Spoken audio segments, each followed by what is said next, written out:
Pemirsa, ojek perahu yang membawa belasan pelajar di Batubara, Sumatera Utara bertabrakan dan terbalik. Beruntung tidak ada korban jiwa dalam insiden tersebut. Peristiwa tabrakan ojek perahu terjadi di Sungai Kanan, Desa Bandar Rahmat, Kecamatan Tanjung Tiram, Batubara pada Rabu 17 Juli kemarin.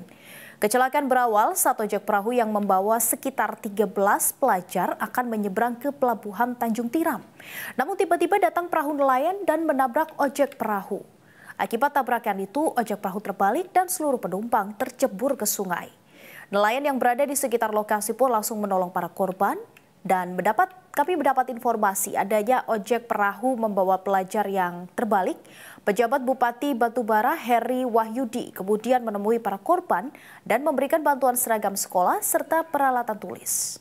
Jelajahi cara baru mendapatkan informasi. Download Metro TV Extend sekarang.